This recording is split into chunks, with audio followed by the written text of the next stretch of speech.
All right, let's get this work session going. I think we know all the players. Let's let the record show that Counselor Hokanson has been able to join us virtually. With that, let's get into this. Homelessness Response Partnership with Ant Farm. Welcome to Nupa and Valerie. Please feel free if you want to move up.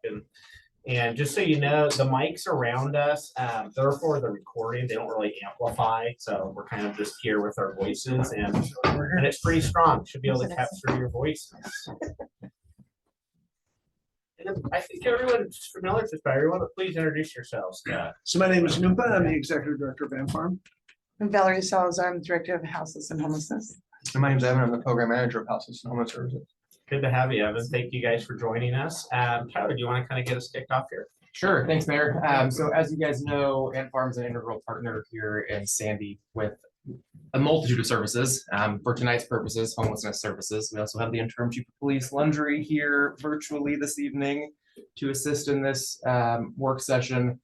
But I will just be brief and say that Ant Farm is a huge asset to this community in both providing services and just being a great partner addressing issues throughout town. The PD had an extremely close working relationship with them for homelessness services, ensuring that very recently individuals experiencing homelessness or living out of their RVs on Industrial Way are getting access to services. Valerie and her team have been an awesome asset to have.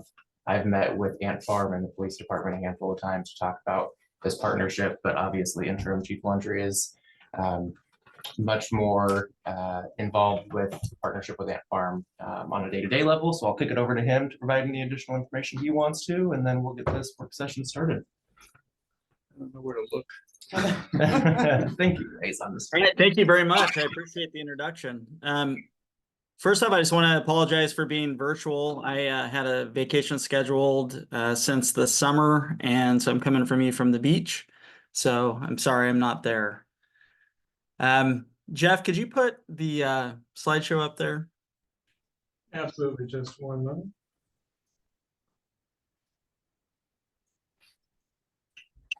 Yeah, well, Jeff does that. The one thing I just want to say, you guys do tremendous work, Ant Farm. Thank you so much for everything you do. And then the other, I'm in a lot of meetings, as you can imagine, on all these issues right now, and I'm always vocal in the ways in which I disagree with Governor Kotek. And the one thing I do want to say about some of the positives, I want to focus on the positives of what I see going on right now. One is I feel like we have leadership in the state right now that's, for a good, bad, or difference, really stepped the foot on the gas, right? We're really starting to move and try to create critical mass. The other thing that I think is a real positive is that there's money that's starting to really flow, and it's really starting to flow and be given out at a ground up local level, which allows opportunities for collaboration between things like us and Ant Farm to really get on the same page about how we want to best utilize these funds to be spent in our community. But the only way it really works is if we're communicating and collaborating and working together. And for me, this is really kind of not a first step, because I know we've had the homeless task force and doing a lot of work, but it's really part of that overall effort. So anyway, that's why I really wanted to schedule that here today. With that, Chief, please go ahead. Sorry to interrupt. No, thank you, Mayor. So first off, I could just say, this is going to be a quick presentation. It's just to kind of refresh everyone. Most of council's fully aware of what has kind of got us here, but I'd like to share some of the information that the police department has been doing in collaboration with the Ant Farm. And so we're going to kind of tag team this. There'll be a lot of time for questions afterwards. So if you could kind of let us get through it, if you could save some of those questions, hopefully we'll answer some of them as we go. But this first video is just a couple-minute video just to kind of share with you guys what Ant Farm is doing in our community and the surrounding communities. Go ahead, Jeff. Fingers crossed. Here we go.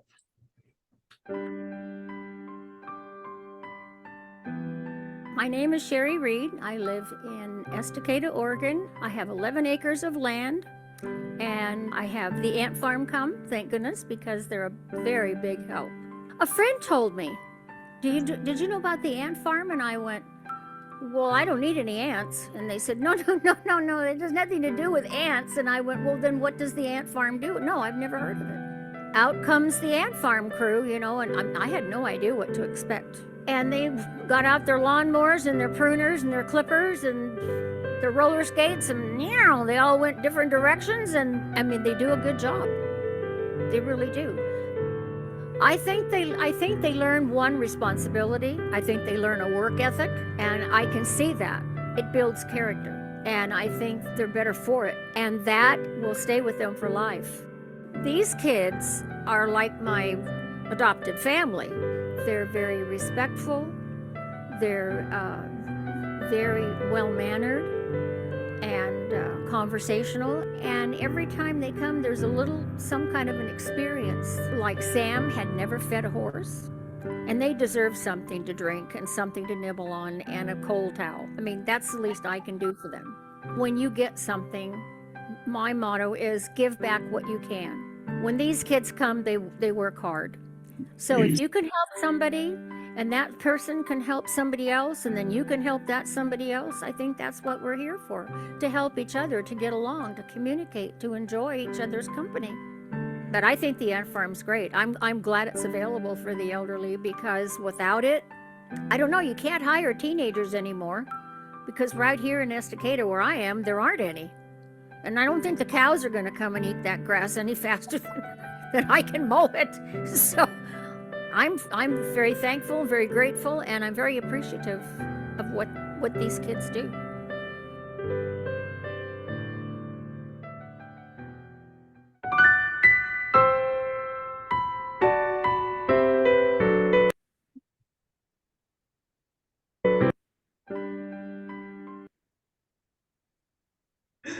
Okay. There we go. So, Noompa or Valerie, do you guys have anything to add to that you wanted to talk about the video at all before we move on? It's pretty self-explanatory. Yeah. All right.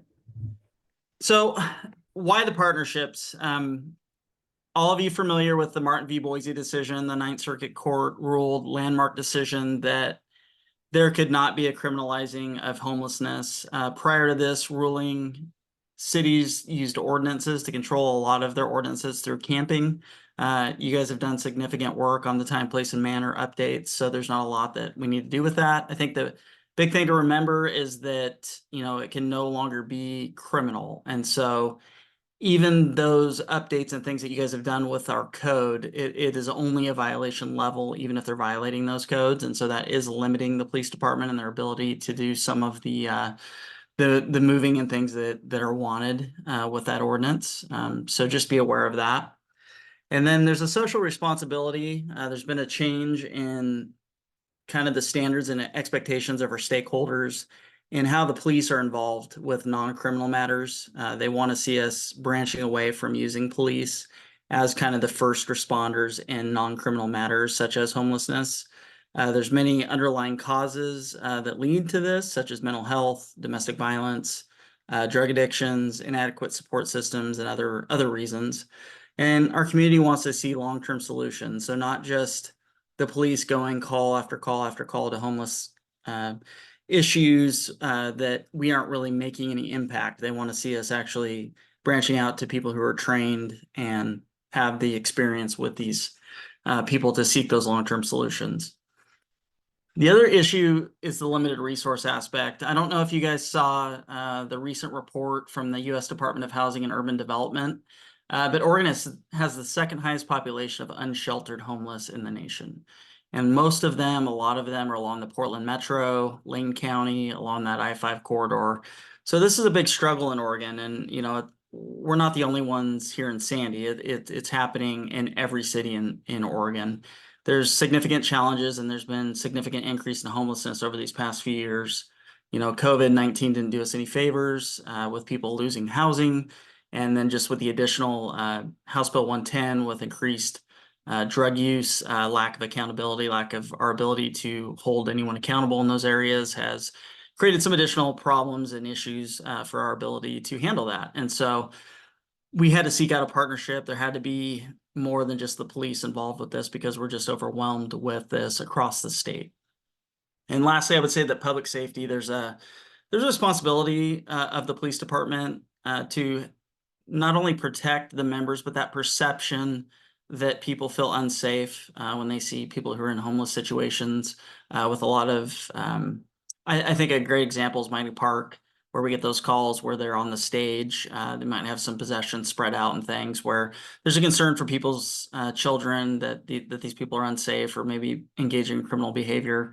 And we just have a responsibility to, you know, figure out how we can move them along safely and try to resolve the situation that they're in. And so understanding that the police do have some responsibility in that area also has just, I think that most of our officers have felt a level of frustration in our ability to engage and to offer services in those areas. And so we've really branched out and tried to consult with Ant Farm to get their expertise and help with these problems. Nupa or Valerie, do you guys have anything to add to that?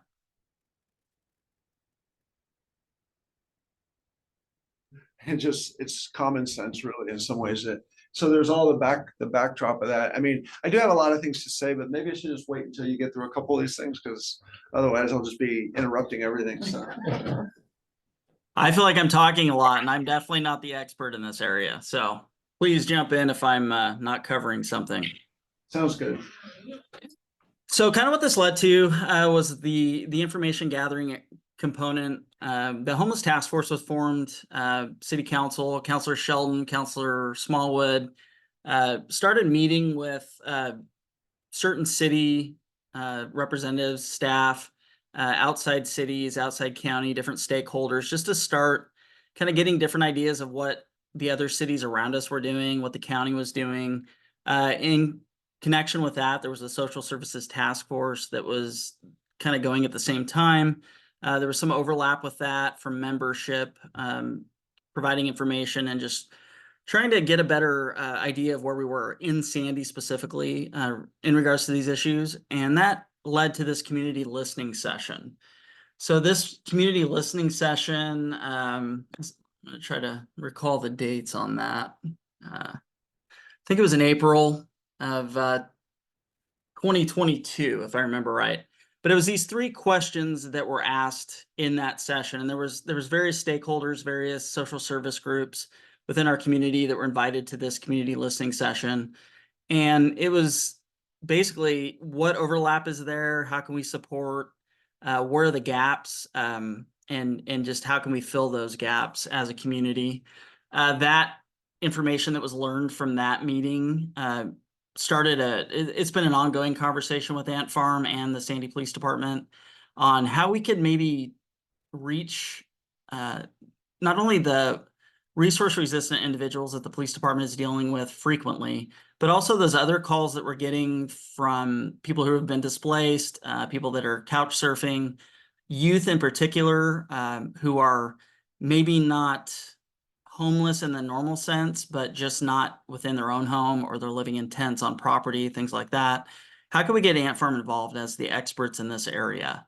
And so that began kind of these larger conversations about how we could get the police out of purely homeless related calls that don't involve any criminal element or public safety need, and how we can make referrals to the Ant Farm for these types of calls. Because I'm thinking about Sean, Sean keeps saying that we're the experts on it, and I appreciate that. I appreciate the respect in that. And you know, if like watering flowers at 3 a.m. when our youth didn't show up makes me the expert, because I did it, you know, for 2 summers in a row, we had kids that didn't work out when we carried this contract watering flowers. But that, like, I think about it when you're talking about this again, like that experience was profound for me, because I was on the streets of Sandy when everybody else was sleeping. And I got to see, you know, I got to witness like when they tried to rob Leathers, and I was the guy right there freaking out, you know. But I mean, I like taking the safe out of the thing. And so I guess I'm saying, I want to say that I don't know if we're the expert or not. I do know that we hire people that are really connected to the issue. I can't honestly say that I'm super passionate about the homeless, but I do recognize the homeless as people. And so for me, it's really more about, like, when I was in Portland working, I worked at Central City Concern downtown. I was doing social security evaluations. Most people don't even know this about me, but as a private occupational therapist, I was doing these social security evaluations of people on the streets. And you don't know how many people I found from small towns. that they were like, actually, I don't think they deserve, I mean, I don't think they needed social security, but the system and the people have failed them. Because they grew up and they were like not necessarily I don't know how to say this respectfully, but like they weren't necessarily the smartest people in the world. They had struggled, maybe they came from poverty, but there was a lot of factors, drug addictions, all that kind of stuff. And they ended up in the streets of Portland at 30 years old, filing for disability. And it just didn't make any sense to me. And so like that really got my head spinning a lot because I spent a lot of time there and I was living up on the mountain. So I was driving in. And so once we established Ant Farm here, was like 13 years ago, it was like the commitment was to say, no, we need to help our kids not be those people. I mean, that's honestly where I came from. And so for me, I think about whether we're experts or not, I don't know. But and you guys could probably speak to some of this because I know you've lived in it. But it was those were the first phases of this whole thing, is to say, no, we're going to respond to our community and what's needed. And you can't respond to community without responding to everybody. I mean, the way I see it.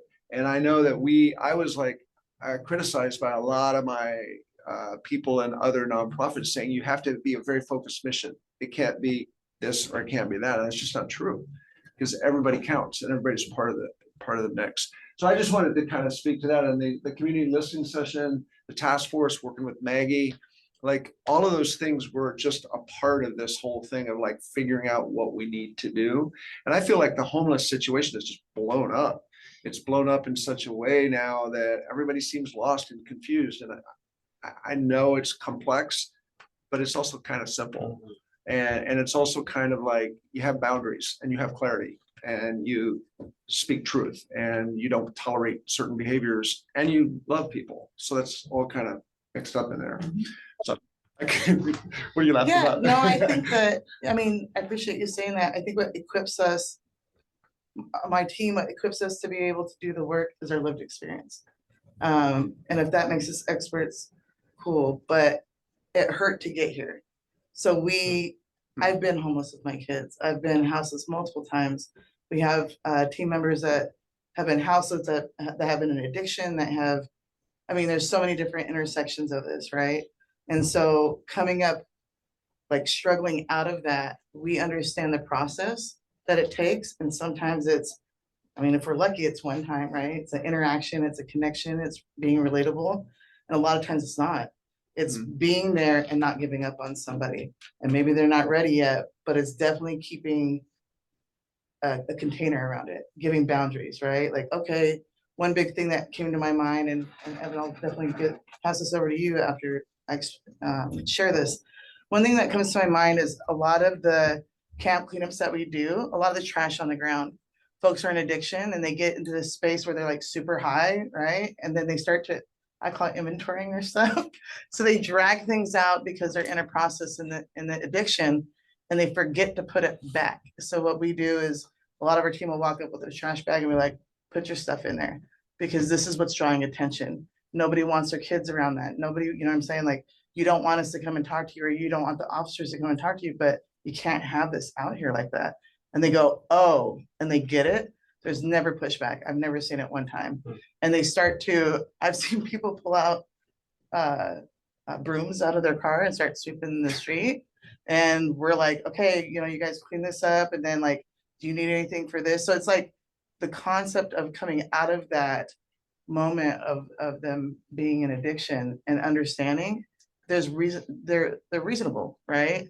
And so I say that because the only way we know how to do these things is because we've been through those moments. I myself have not been in addiction in that capacity. I think every human being has something that they go through, right? But when it comes to drugs in that capacity, I have not. But yeah, I just, everything else. I mean, coming from lived experience, I have lived experience from multiple sides of it all. I mean, I come from adverse childhood experience score of 10 out of 10. So I mean, my early childhood, I'm supposed to be dead right now by statistics, you know, with the trauma I've had. I went through a battle of escaping trauma with addiction. I was prescribed 290 milligrams of opiates a day from a doctor for 7.5 years. And then once they took that away, I had to find some way to not be sick. And then I got trapped in that cycle of finding identity, right? So I was a sports athlete and I lost that when I got hurt, was put on pills, didn't finish school because I was hurt, and then I got lost in addiction, so that I had to find an identity somewhere. So I found it in the people that took me in to make me not sick, selling drugs and things of that sort. I spent 12 and a half years on the streets, from Eugene to Portland to Pendleton, Oregon, went in and out of the system, came to Portland in a taxi, and I embedded myself in rehab. It took me 16 tries to go to rehab before I got it. So I'm gonna say it's not perfect, right? But I came here, I got it, and I embedded myself in the schooling for, I'm a certified drug and alcohol counselor, I'm a QMHA, certified recovery mentor, peer support specialist. I've been doing housing and homeless work for over 7 years now in Portland and the Multnomah County. And there is no perfect answer to it. You know, you got to meet everybody where they're at. Everybody's traumas are real and everybody's traumas are different. Even if they seem crazy to you, those traumas are real to them. Even if it's make believe in their head, you know, those are still real in those moments of those people. You have to understand that and meet them where they're at. So And I do gotta say, when I heard we were hiring him, I freaked out. Cause I was like, I didn't know this dude. And I was like, what? I've been on breaking news and front page of the paper in Lane County. Yeah, I kind of like, I do my little research at the last minute and I was like, oh my God. Valerie, call this guy and let's just like intercept. You know, because I mean, so I just keeping it real when I say that. And Evan and I've talked about this because it's like lived experience is great, but it can also be dangerous, right? Like people have to know what they're doing and they have to be smart and they have to be willing to do their work, you know? And so for me right now, I mean, we can talk about lived experience, but we need to get to the work session, right? We need to talk about what you guys want. So a couple of things I just, and maybe it's through some of the stories of ways you guys have collaborated in the past, right? I know Tyler's mentioned some of the RV stuff of collaboration and kind of plugging some of those, figuring that out, right? Problem solving and plugging people into resources. And then another thing I was wondering is the collaboration on the de-escalation stuff, right? Like, whether from your perspective or Sean's perspective, how do we identify whether or not this is something that we want a law enforcement officer going to or someone to go and de-escalate? And then are there times where you go, de-escalation is not working? Yeah. How do I toss it back? I'm just curious of getting Yeah. inside how that all kind of comes together. Yeah, so actually I can get this part I can get a little bit excited about because when I was in Portland, I actually helped start Project Respond. And Project Respond is the big Portland crisis stuff. And I really enjoyed it. I worked with that team quite a bit. And Portland's very different than Sandy. And yet, well, what's in common is this human behavior that you can't predict. You just can't predict it. And so like, it was always like really kind of like, when do we send the cops and when do we go and how does that really work? And so initially we just did everything together in Portland. You know, and here I think it's been 13 years of relationship building and trust and figuring out when we were going to support the fundraising for the Sandy PD and we're really like excited about that. I got people pretty angry with me about the fact that we would no longer be able to help homeless if we did this. Right. And I was just like, that's ridiculous. Because really everybody, we're all doing this thing together. So for me to answer your question about that, I feel like there's a group of people and there are a small number that are kind of the chronic people that we know. And that we understand their level of potential volatility or violence. And those people are easy. And then there's a lot of other folks that we're coming alongside with. And it's a conversation. It's not always a no. And then in that conversation, it's like, we got this. We figure out what's going on. Just gonna insert, because I did the numbers last night because I was like, I really want to know. Since July 1st, with all this focus on homelessness in Molalla, Sandy, and Estacada, we did 261 individuals. And that could be moms with kids. I mean, some moms had 5 kids. It could be a bunch of different people. 103 of those were from Sandy. And when I say Sandy, I'm talking about the mountain, boring, this area. Oregon Trail School District. Yes, exactly right. And then when I looked at Estacada, it was 50, 58 or 56. Molalla was 58 or 56. And that, you know, Molalla has Colton and all that. And then I did this other category because I wanted to find out. And, you know, you got Oregon City, you got Milwaukee, you got Portland, you got Gresham, there was a lot of others, but there were 47 of them. And those 47 of them, they're not still in town. You know, so that's the other thing is like, there's this triage thing and this like figuring out who these people are, and you got it with the police around danger. And then you've got it in this other thing about, like, it's really clear to me that the homeless people move and they come through here. But it's also clear to me that they don't have to stay here. Are all those numbers homeless? I'm sorry. Yeah. They're all, okay. That every one of those is homeless. Now, what's really also interesting about that is then there's a whole nother set of youth that it's technical, there's homeless to what we call unaccompanied. So, and I was telling a story to Evan about this kid that I've known since he's 12 in this town, and he's now 20 something. And he was always on the run around here and always with the police. And so for the longest time, we didn't call him homeless, but he was always on the streets and he was always sleeping at somebody's house. And then he did become homeless after he got in trouble with the law and that kind of thing. So for me, it's like all of these things, there's a capture of, when we were looking at rent assistance, we did 1,600 families, I think, in rent assistance in Clackamas County. And when I look at the numbers, I can't remember them right now. But right now, I was telling Evan earlier, it's like I'm looking at this list this weekend of homeless people, and I'm like, at least a dozen of those people, I recognize their names from when we prevented their homelessness with COVID. And that's because they were living kind of, I won't say respectfully, but marginally. They were barely making it, and then they lost their jobs, and we kept them in there. But then when that money went away, they fell again. And so it's been really interesting to note that there's more of those people in those numbers that are situational. They're situational. They're not the people that are camping on the street. And so, yeah, anyway, I'm off on a roll. There's definitely a partnership that happens for the triaging, I think. So to answer your question also is like, if there's a citation issue, working with the Sandy PD to assess what it is. We definitely go in, have conversation. And then there's starting to like the willingness, we have to see where people are at and their willingness. A lot of times people are like, yeah, we're gonna do whatever you say, and they start doing the head nod, and maybe the next week goes by and then they're doing a little bit more footwork. And we've had a couple individuals that didn't fully comply. And a couple weeks went by and then we had a conversation. Sean and I had a conversation. He's like, what do you suggest? And I'm like, do what you guys need to do at this point, because this person continuously doesn't show up. And at that point, after my team's going out there over and over and over again, that's non-compliance and you're not willing or you're not ready. The industrial way we've been able to clear out. We have a certain gentleman that was over there who's been on the street for a very long time. I was gonna bring his story. It's pretty volatile, so maybe in private when we're meeting, I can share it to you through email.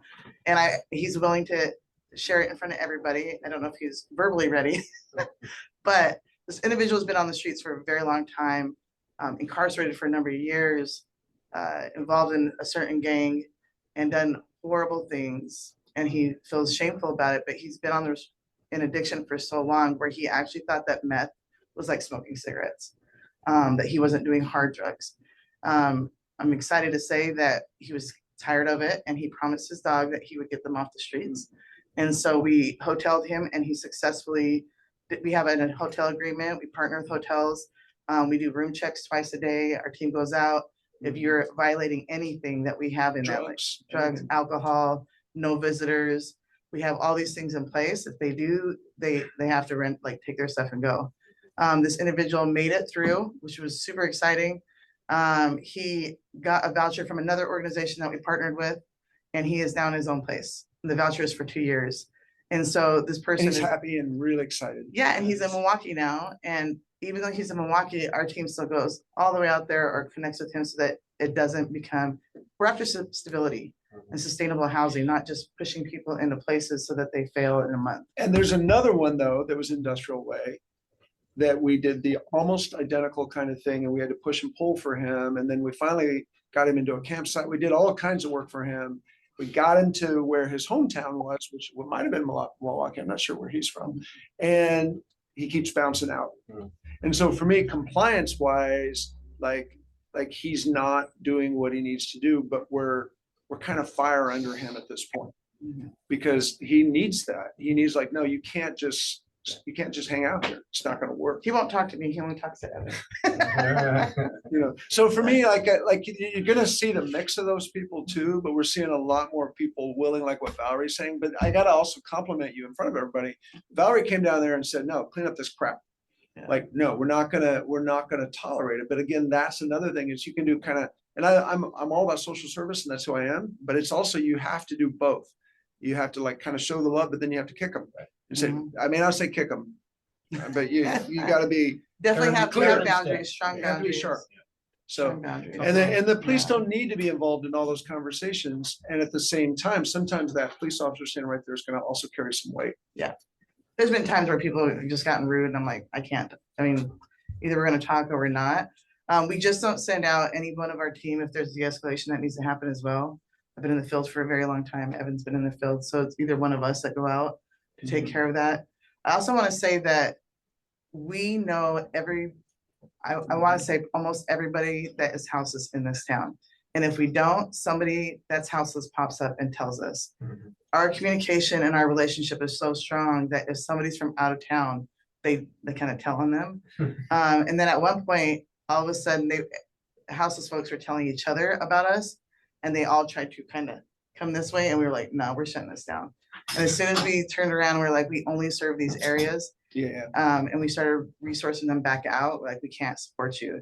We just kept shutting it down. It's hard to do that because it's sad, right? There's moms and all kinds of things from Oregon City to Milwaukee to all over Clackamas. Gresham. But it's just, I remember walking in a room one day and I was like, no, we're not doing this. Right. Like, we can't serve So everybody. in all these discussions, the one thing that I keep coming back to, and it's like gathering the information and connecting with the people. So this is why local source is so incredible. Because like right now, what you're saying in terms of knowing everybody and trust, and the trust, it's there.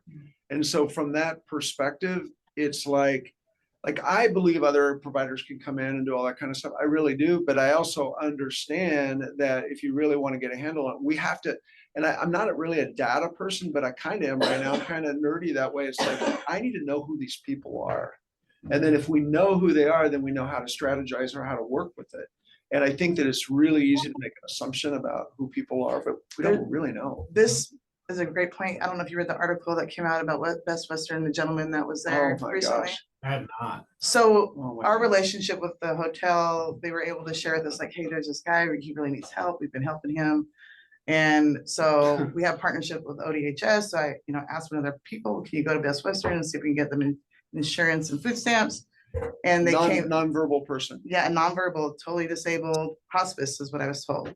And so they came back and they had a long email, and our team went with the ODHS person, and they came back, they're like, man, this guy really needs help. And they're like, okay, cool. And then the ODHS person, stepped back, as they were told, from their supervisor, and come to find out this was a fraudulent person for years.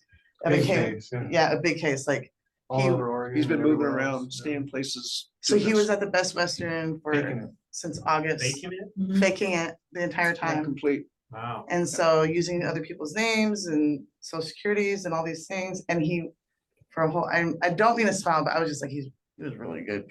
For a whole year, he was faking that he was completely blind, disabled, they were feeding him.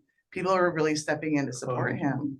Covered over $50,000 in room and board for him. Yeah. Really? Yeah. Wow. Yeah, I mean, so I think that so it's everything. It's the success of the mom and the kids, right? But it's also the like finding these things and then calling it out. And the intersection between Estacada and Malala, I want to speak to this a little bit because it's not just a Sandy issue. If we're looking at only Sandy, we had a mom, it's a little bit hard for me to talk about because it's really sad. We had a mom that was bouncing from Estacada to here, back and forth, and the Two school kids. system was involved as well, with 2 children, 3 and 6, I believe. And as Evan and I stepped in, we were doing a room check and we found a lot of drugs and paraphernalia. The room was just in a haze, and that was out towards Estacada. So we moved her closer to us so that we can keep an eye on the kids. It happened again, and DHS had stepped in and they had done it was a UA on the children as well, and their hair samples and their urine samples was fentanyl and meth, those babies. And so we were able to partner so strong, and I'm sad to say that she had her kids taken away from her, But at that point, the Mm. school system out here, Oregon Trail at Sandy High School, the homeless liaison contacted me. She's like, can I come talk to you? Because we know each other. It's like, absolutely. I have this mom. And just at this point, we had exited her from our program because she wasn't complying. And it came back around again. And she came and sat with me and I was like, yep, we know this mom very well. And then Kelso's school district person came in too. And so everybody's involved now, right? And this mom, we were able to wrap around her, but she just wasn't ready, but the babies were protected. And so knowing people and understanding, so we have partnerships in Estacada and here. So it goes back and people go back and forth. There was a mom that came up just really quick, abandoned her 5 kids. To our knowledge, we were shocked. She ended up being in a very abusive domestic violence relationship that she ended up abandoning them, but ended up in the domestic violence at the time. And we were like, we have these 5 kids. She abandoned them with us. Yeah, 5 kids, 5 teenagers. Dropped them off. And so we had contact with the family in California. And we were able to like work something out to where we flew the aunt out and she was able to take all the kids back to the grandparents. So these moments I'm sharing, these incidences, they're really hard on our team because it takes a lot. And we're like, Thanksgiving dinner, we had a big Thanksgiving dinner with houseless folks and these kids come at the table, you know what I mean? And they're like smart, smiling, and we're fostering animals. Everybody has animals. And we're like trying to ask people like, help us. We had a bunny in the office for a week. I mean, these type of things are happening, but I want to share this because this is what we do. We are not careless with what we do. We're not dismissive about behaviors or recklessness.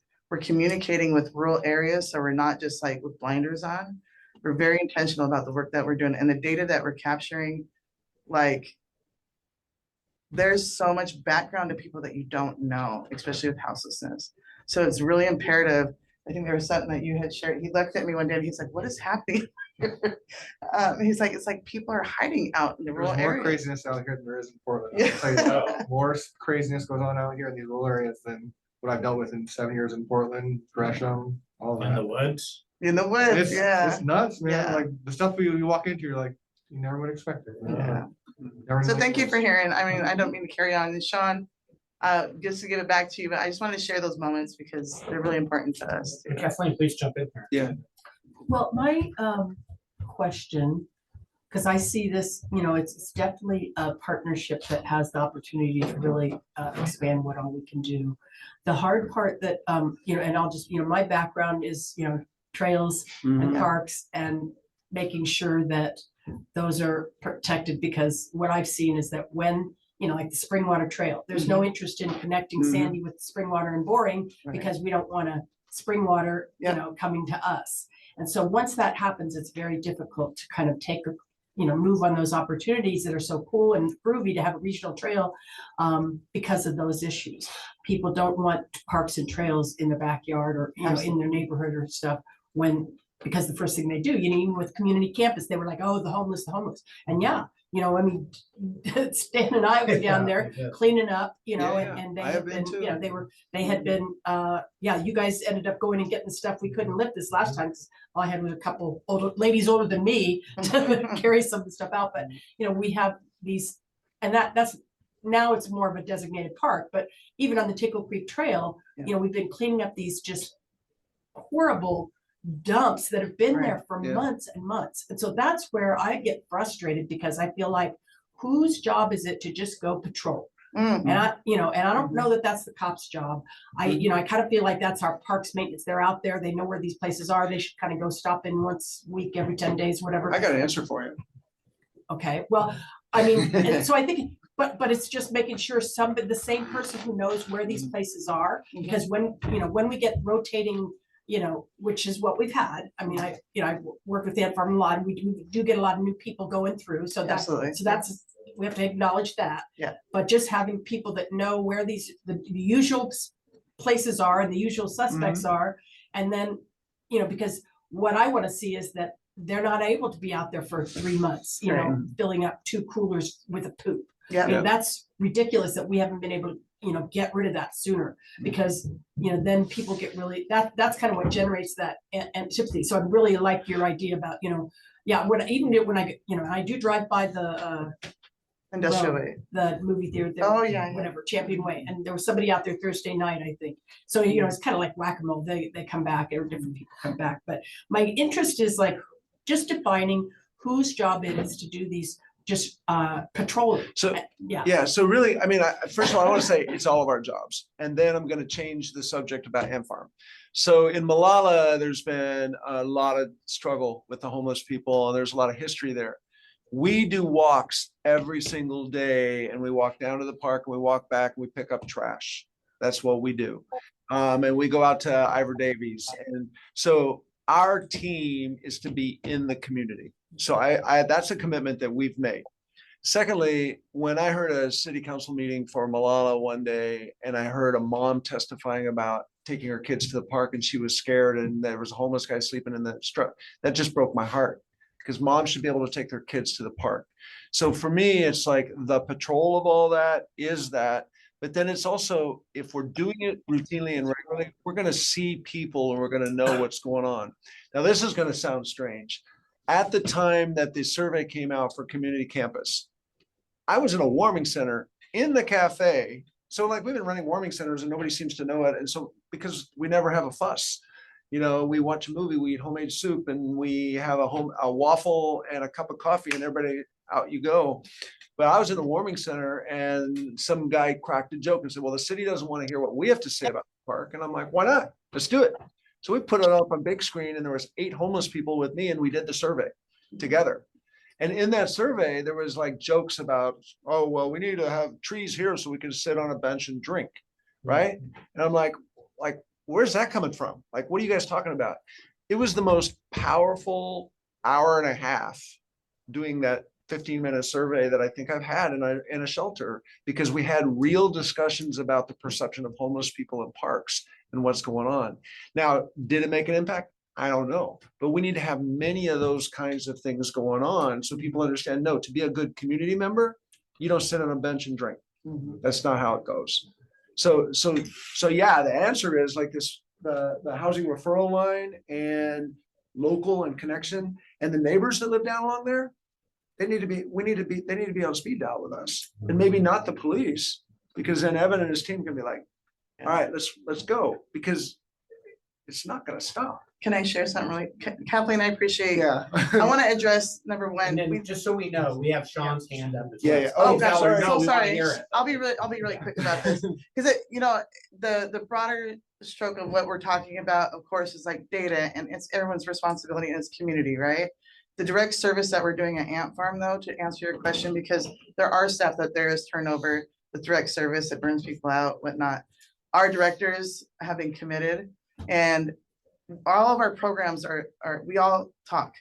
And so we have workforce, we have our trail crews, we have all these things that are, anyone that's out there and they see anything of this nature or a houseless person, the It's all first thing, happening. even down to admin, they're consistently reaching out to us. Yeah. And then we're problem solving.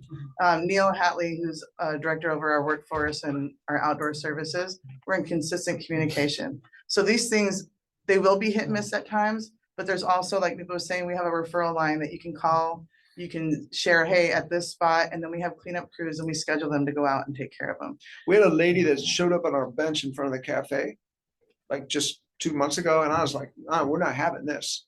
So she and I had conversation. I invited her in. I'll buy you a cup of coffee, but no, we're not having this, you know. And so we went 3 days at it, and we didn't have it anymore. She's not there anymore. But it wasn't because we didn't want to help her and support her, but it's because, no, you can't lay on that bench. It's not how this works. and I think just having, you know, like, I like what you said, that it's, you know, all of us responsibility, but of course, you know, the saying also goes, you know, when it's, you know, it's everybody's responsibility, it's nobody's responsibility. Oh, we'll take and all this accountability. kind of stuff. That can happen, but I think, and I dealt with all the dispersed campsites up at, you know, on the Mount Hood, West Side, Estacada, all that stuff. And so what we had the fire crew out there patrolling, we had my dispersed rec people doing it, we had wilderness stewards, we had the LEOs and all that. And so what we had was, we had maps of all the usual places, so that everybody knew where to patrol, and kind of then they took notes and stuff of what they found, or I kind of need just that goes- map, Kathleen. Huh? Give me the map. Yeah, I don't have, I mean, we can start making that. I think Yeah, I Sean- know. Sean could probably help with that. There's another group that comes out and volunteers on their own, and we're communication with them as well, so. And that helps when your staff rotate Yeah. over, because you just got the Bible there to Yeah, give it to them. Sean and Carl. Yeah, Sean and Carl, Sean first and Carl. Thank you. Thank you. So I want to address, I think, Counselor Walker's question. So I agree. We've had an definite issues with camps, going way too long where we haven't addressed them. And I think some of that is going to be helped with the addition of the planning code enforcement officer. It's going to free up our community services officer to do more of that proactive stuff where he can patrol and be out there and be trying to catch those a little bit more, stay on top of those a little bit more, where he was very reactive to everything.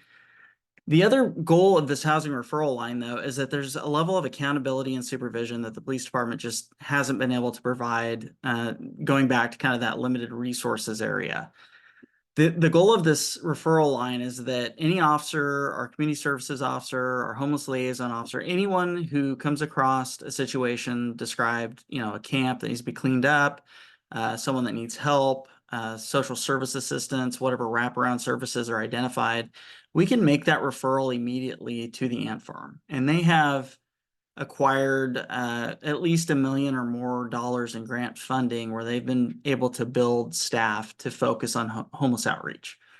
So the way this is working is our officers are making these phone calls at the time when they identify that, hey, there is no public safety or criminal need to address this issue. This is a social services issue. This is a homelessness issue. And we're definitely not the ones to follow up with this. They make that referral.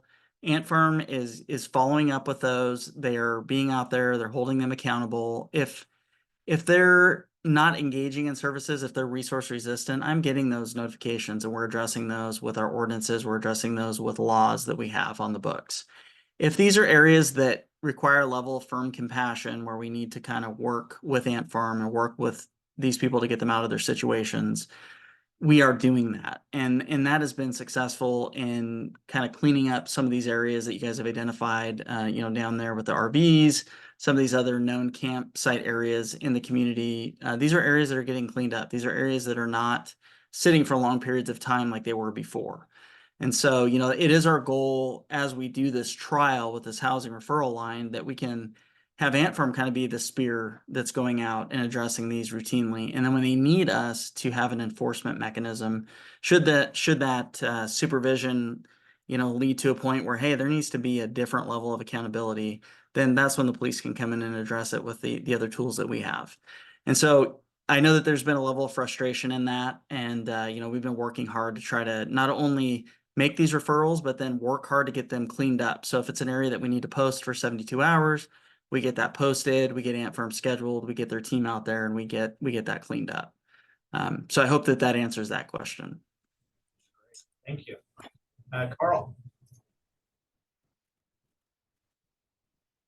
Oh, you're muted, I think, Carl. bud.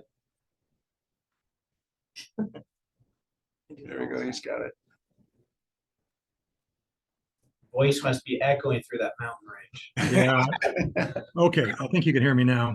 Yep, got you. And so I am one of those that are downtown Sandy, all the time. I am aware of several other business owners and myself of probably another 5 or 6 more situations, I call them that you guys have not described.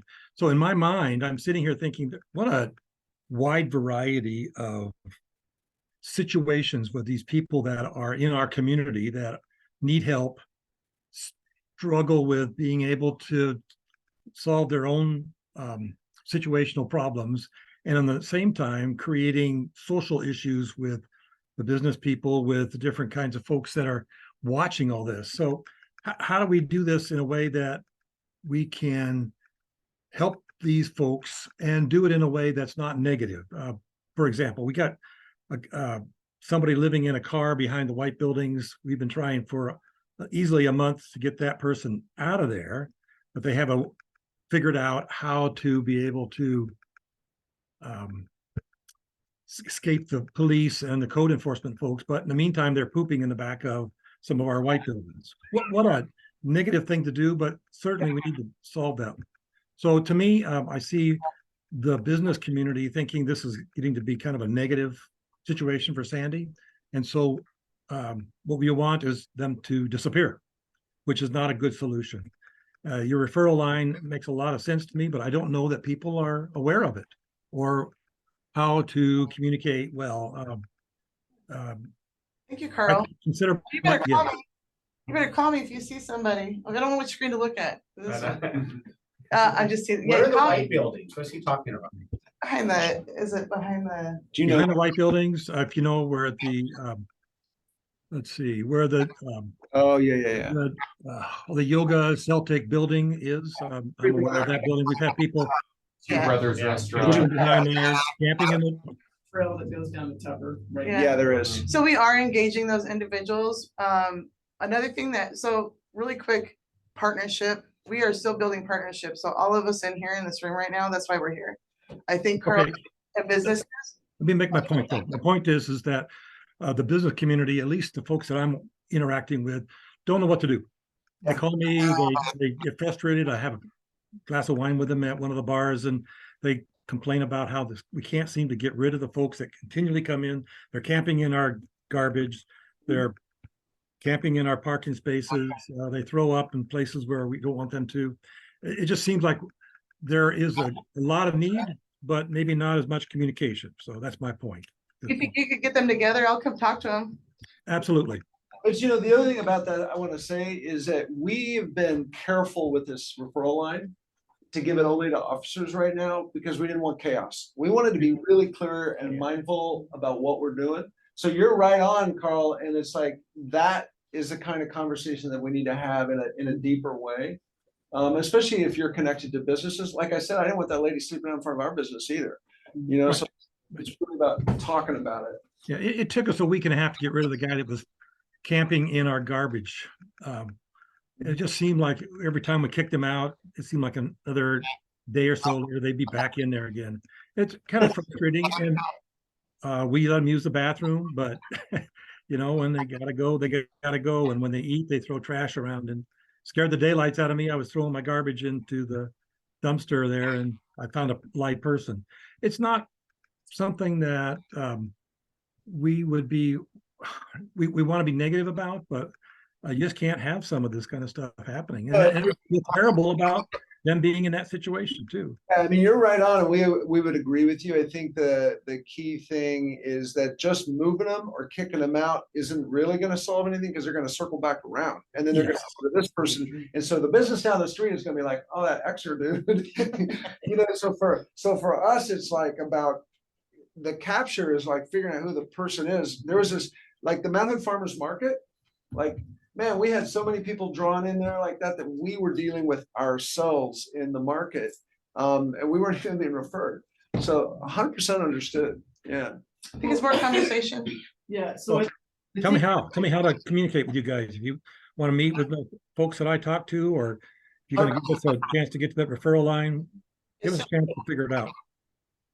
And yeah, that's exactly what I was gonna say, Yeah. is that my takeaway from that conversation is just simply, hey, there's people perhaps that have not been identified yet. Mhm. And there's different groups that have identified them, so Let's then- open the door. Then let's open the door and. Yeah. and- Where we've identified them, it's just some of the services they need are not able to be had right away, like with the person they're speaking of, Mark Downey, like. Oh, don't say that.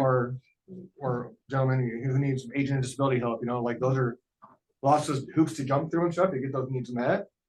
And we have nowhere to just go and house them for the meantime while we're waiting for those services to happen. Takes a minute. So yeah, they might still be there, but they are still getting services met, like we started the process of doing it. The piece that's Because we missing, don't have a magic fix it all. but the piece that's missing in that is the communication with the community, Sure, right? yeah. Is we need to build a stronger communication with the community so people know that they have a resource and a conversation to have. Yeah. Because we've engaged with all of Can them I- and in service with them. Maybe it's- Sorry. No, please finish. I'm sorry. I'm saying like we've engaged with all those people. It's just some of the services they need or they qualify for are all the hoops to jump through to get there. Like we don't we have the resource through the Best Western stuff to make transitional room for people that are coming to our housing because it's still packets and intakes and still qualifications through the county and the state to be approved for the housing. So we can't just come on, we're gonna put you in a house over here now. We're gonna pay for it. It's not that quick of a turnover. There's lots of You'll be mad at us if we put somebody next to you. Yeah, In your there's house. lots of hoops to jump through and stuff, and qualifications for things before they can actually be processed into those. Yeah, the one thing and Carl kind of hit on it, I think Lori, and I think, some of the frustration even for myself is we, I think when we're trying to help people, right, we micro focus in on that and we forget about the peripheral affected people around, i.e. in this case, the businesses. Compassion, I heard once compassion and tolerance, right? A lot of times we think that they got to move together, but they don't, right? Compassion can be super here, but your tolerance can be here. I think what's important, I really like hearing what you guys have to say about it. But what I think the part that I think is affecting the community is just that, leaving feces, near their business and stuff. That's unacceptable. That's not okay. And that's the part where it's like the tolerance, I think, is going to be here. And I don't think we'll ever, and honestly, for people that are affected by that, just today, I mean, it's funny because it kind of hits on for me because my kids were over at a park near my house and somebody had taken a crap out in the park, right? So that kind of tends to drop your compassion level. Yeah, I get it. Right? And so, yeah, I think, Totally got it. well, I think we can all respect that. I also don't want to lose track that those people are affected and we have laws in place that need to be enforced to protect those people as well. That's right. And I'm all about the relationships and that, but I just think we can't lose also sight of believe in that. and that's the part that really sticks. Yeah. The other thing I feel real strongly in, and I've been like kind of launching this in Malala, and people look at me kind of funny, teaching the chronically homeless, not these transitional people and moms and all that, but teaching them how to be good citizens. They've forgotten. And maybe, and like I could make reasons, but like going to the bathroom in the middle of a park, that's not being a good citizen. And so to be really clear about that with that message is super important. And like, I know that we hire sometimes that people are like, can I say that? Absolutely you can.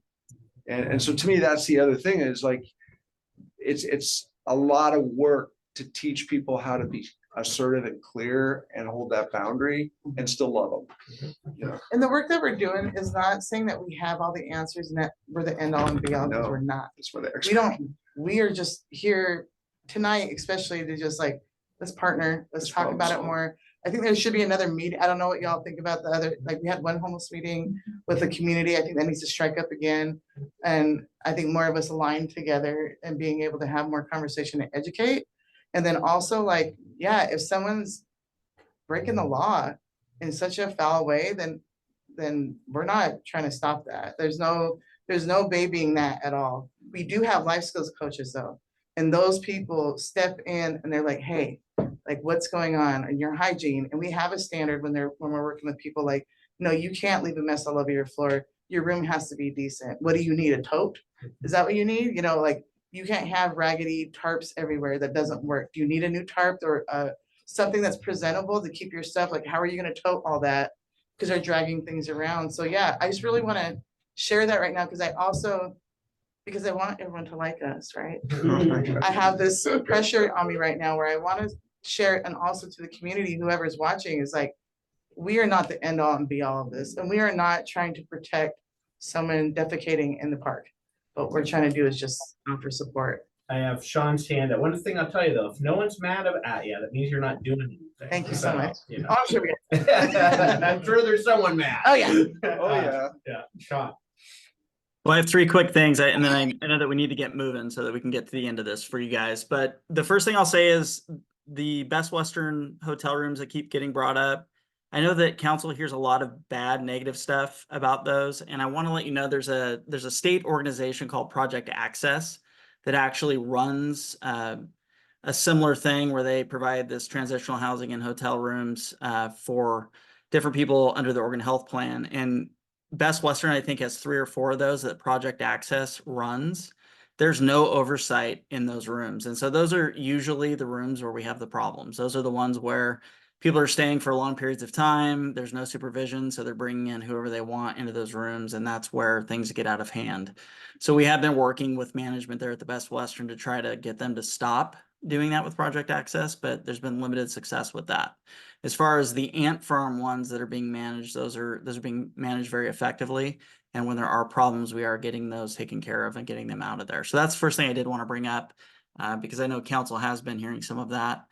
The other thing I want to bring up is, the officers have been charging people for defecating in our community. We are issuing citations, arrests are being made, and the district attorney is saying that is not criminal anymore.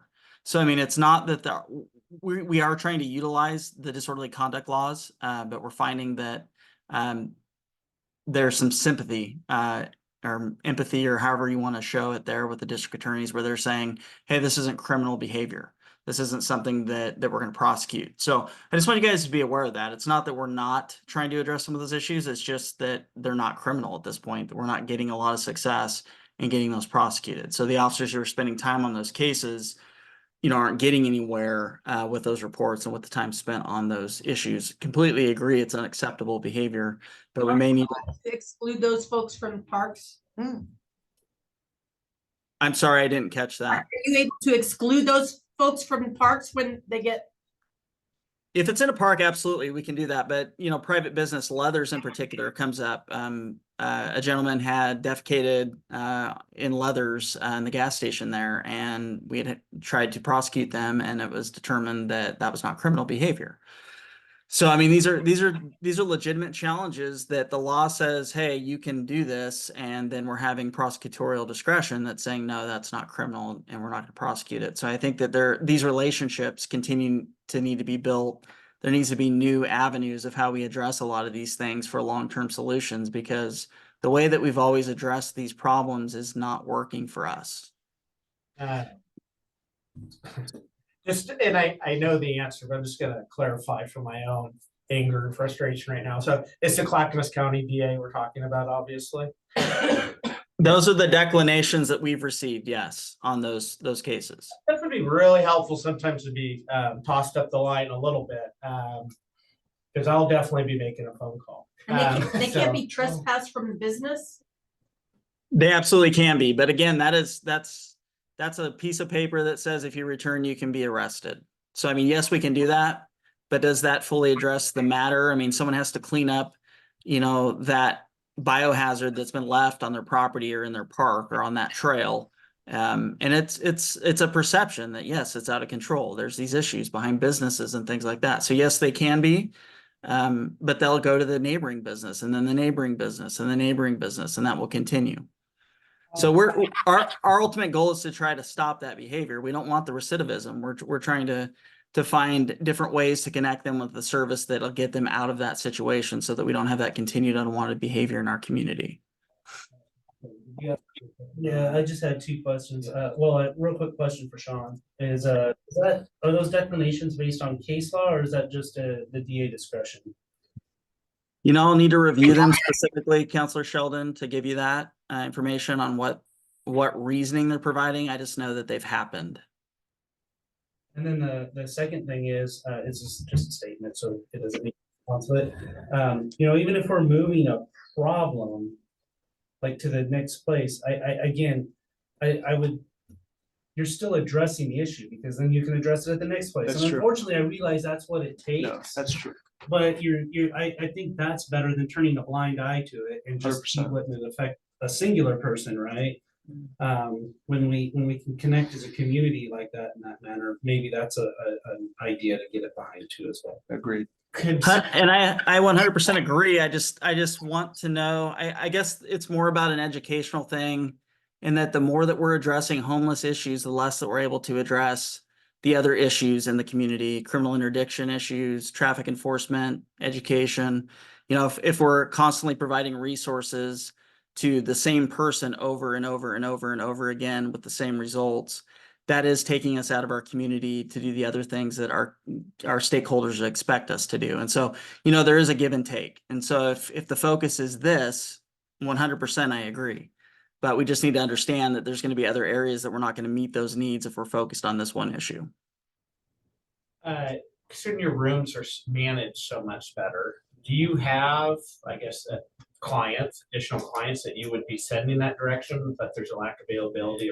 I guess where I'm going is I'd rather we were filling his revenue stream over there with well-managed rooms than non-well-managed. I have rooms. no idea about this access thing.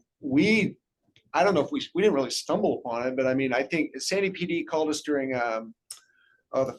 one of the, it was the heights of heat during Sandy Mountain Days, elderly couple, and we call it crisis line, Oh. nobody. You remember that? Yeah.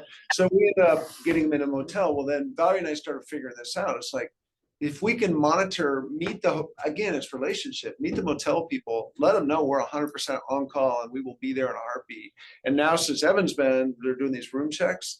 Yeah, I mean, we have kicked people out of the motels though. I have watched videos of seeing people do shady stuff and like, we're knocking on the door. So yeah, I mean, it's kind of like we have to take a risk every time because it's our risk, but we're willing to do it because we're also gonna hold some boundaries. And our staff being able to be equipped. So the goal is that we are not up all night, right? And so we try to make sure that our risk is we keep good relationship. Oh, economically, like we partner with owners of properties out here. We partner with hotel owners. But definitely We got if somebody, 3 houses here in Sandy too.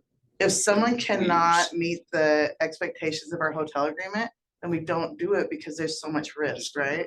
There's a gentleman that's around town, everybody knows and hears him in his chair. I would love to hotel him so that he can have a shower and chill. But his never- mental health is so extreme that we can't take the risk on that. It would damage relationship, probably damage the room and things of that capacity. So it's a give and take in that.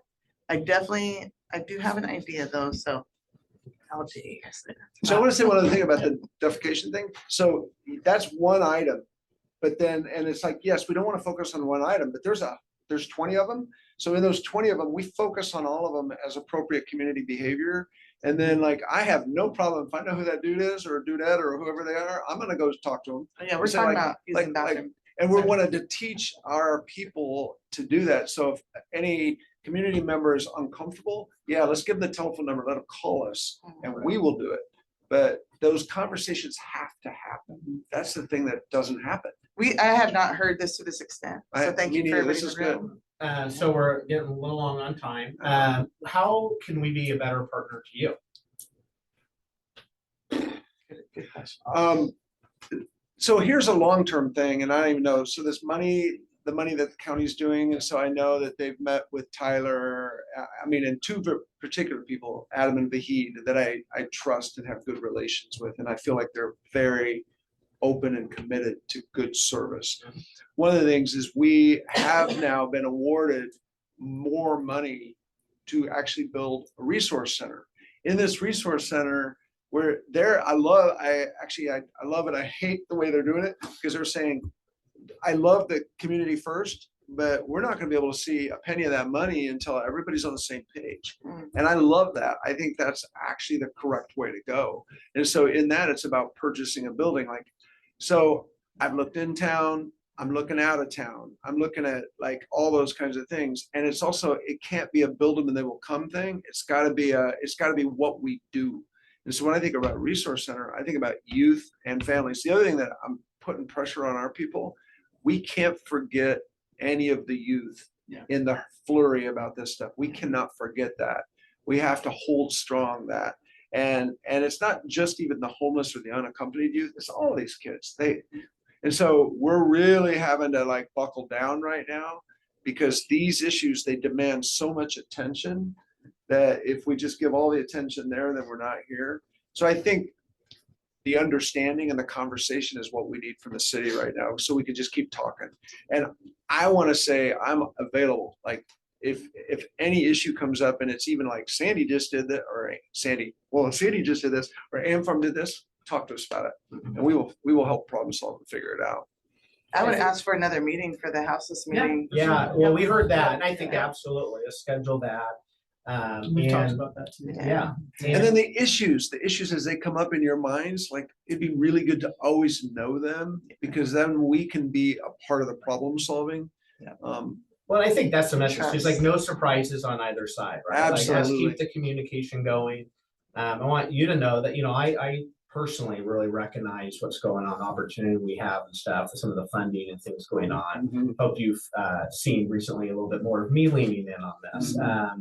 So let's keep it going, you know, let's keep talking and figure this thing out. And you're right, they've kind of been charged at figuring out this community, whole community, all buy-in, and well, let's all get all Let's bought figure in that on out. a solution for us, And right? if you see our teams out there, say hi to them. We will, yeah. Well, and for me, what I need clarity on, and I don't need it tonight, but what I want to hopefully see is that, you know, when Rich or somebody sees somebody defecating in the park, who do they call?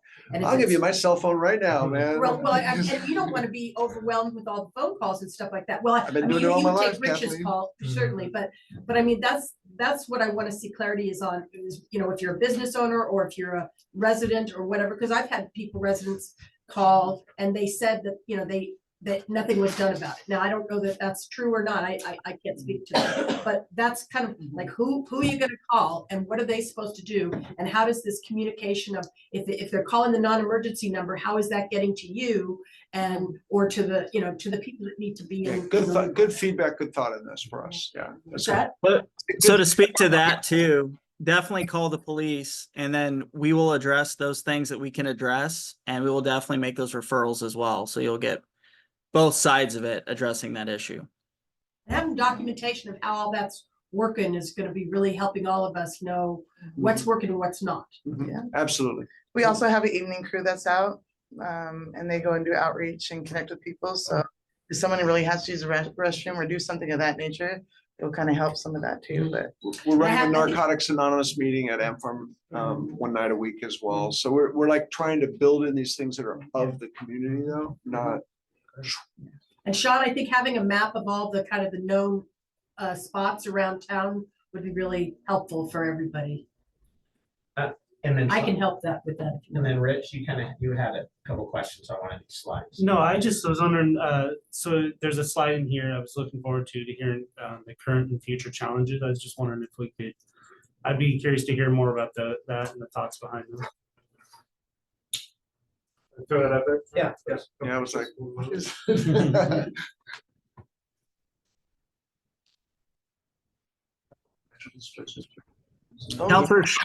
Counselor Sheldon, is there anything in particular you want covered just in trying to respect everyone's time? No, I would love to hear about, you know, there's 5 bullet points on here that were addressed. I'm just curious what the challenge or what the current and future challenges in regards to these are exactly. Sure. I mean, I think a lot of this is pretty self-explanatory. I mean, the Portland Metro displacement, obviously to rural areas, we're starting to see that as Portland is working to enforce their camping ordinances and pushing people out of Portland. We're seeing them coming to the rural areas. I'm sure that in your profession in the Happy Valley, Clackamas area, 82nd Ave, we know is an area that is frequently full of houseless and people who are engaging in drug abuse and that type of behavior. Concerned about more direct access to Sandy. I think that, you know, the concern is that with public transit potentially having a direct route to 82nd and Clackamas area, we may see an increase of people that we haven't seen in the past. And so that's just something that we're looking at, monitoring. I think both Councilor Smallwood and Councilor Sheldon could speak to their professional experiences working in these areas. Overdoses are out of control. There's high level of both property and violent crime in these areas that can be tied to drug abuse, mental health issues, and houselessness. And so I think there's some of those concerns that, you know, our communities has been upset about what they've seen so far. And I think that there's the potential that we could be dealing with a lot more of that. And so we're trying to manage on how does Ant Farm continue to address some of these issues that we may see coming, and how can the police department partner with them to partner and make sure that we are also doing our part to keep the community safe. And so these were just some challenges we're looking at in the future, trying to forecast and be ready for any of that extra influx that may come into the community. The funding sources being sustained and reliable, that was something that Noompa had already covered. Community education, that falls under, we do want to have some form of listening and education session, maybe with Ant Farm kind of leading that discussion and talking about what they are doing, and the police department talking about how we're partnering, and maybe putting out some objective stats to maybe help counter some of the perceptions that may be out there that we're not seeing, but then also be educated on the things that we don't know so that we can get better in those areas and focus on those areas. And then I think the expectations, I mean, we need to know is the goal of our community to have zero homelessness. That's a fantastic goal to have. I don't know that it's a pragmatic goal. But if that's the goal, then how do we achieve that? We need to start building a strategic plan on how we're going to get there. And I guess knowing what the bar is would be helpful in addressing some of these issues. I mean, where do we measure success? And what is the council and community comfortable with, and what are they not? And I think knowing that a little bit more and having that more clearly defined will help both Ant Farm and the police department determine how they're going to target some of these issues. I think number 3, 4, and 5 are like, if I really do, like I'm gonna always watch fun and all that kind of stuff. 1 and 2 are the biggest issues for me, and that is this portion, the Portland Metro displacement. When we run warming centers, we seldom get anybody from Portland, but on occasion we will, and it's the bus line. And so I've learned lately about this public transit thing, and I think we need to be proactive and looking at what our citizens deserve the ability to go back and forth from the mall, but we got to be proactive, understanding that some of those folks are going to take the bus out here and they're looking for something, whatever that is. And it goes to that communication, right? Like you're on the front lines of this. So, and so is our law enforcement. Yeah. But like, you've got to be communicating that back. Hey guys, this is what we're seeing. Yeah, exactly right. Yeah, exactly right. Because if we don't know about it, then it's not a problem. That's right. Thank you for seeing that though, and recognizing that and addressing it. So thank Yeah, you. those two are the biggest ones for me right now, because they're kind of we got to be ready. You know. All right, with that, look to get us wrapped up here. Thank you so much. Thank you. Thank you all. For coming out, spending time with Yeah, us. that's good. Let's keep the conversation going. All right. All right, let's get back together at 7:35. Thank you. Thank you, Sean. Enjoy your vacation. Thank you. All right, let's go ahead and call this council meeting to order. Please join me for the pledge. I pledge allegiance to the flag of the United States of America and to the republic for which it stands, one nation, under God, indivisible, with liberty and justice for all. Welcome, everyone. We'll do a quick review of tonight's agenda. I will call for any proposed changes to tonight's agenda. Then we will get into public comments. I have one submitted for a online public comment on a parking ticket. Has there been anybody else present or online? Nothing else, Mayor. All right, and then no responses to any previous meeting? I don't believe we had I don't comments. think we have, yeah. From there, we'll move to our consent agenda as our city council meeting minutes from our December 4th meeting. Contract approval for the CCTV sewer inspection services. Contract approvals for on-call engineering contracts for wastewater facility minor upgrades. Resolution 2023-36, which is a temporary exception to the city manager signing authority to administer the Sandy Clean Waters Program on-call engineering contracts, as well as our advisory board appointments for several that I've had to meet a lot of new faces and people over the last several weeks. From there, we'll go to new business, the official name adoption for the new community park. And then we'll round off our evening with the report from our city manager and our committee and council reports. With that, are there any proposed changes to tonight's agenda? Okay. I would ask that the on-call engineering contracts for wastewater facility minor upgrades just be moved to the main part of the meeting, just so we can hear a little, just everybody understand what that is, since it's $3 million. Well, I mean, so when we get to that portion of the meeting, they're going to we can provide any follow-up questions that we may have. As we discussed in our at our council retreat, what I'm trying to do is put a lot of these items on here that we send through our wastewater and our water oversight committee, because there are a lot of ongoing things. We have 3 counselors on that committee that overlook these materials. And then we have questions at this point if we have it in our report. I guess I'm inclined to keep it in the consent agenda with the caveat that we're all allowed to ask questions and engage on any topic that's in the consent agenda. Of course, I can always be overruled as well. Chris, did you have something too? I was just gonna ask if not already planned, can we do a public announcement of the appointments for the advisory course, board? So we yeah. get recognition? Oh, yeah, I always do that. I Yeah. just want to make sure.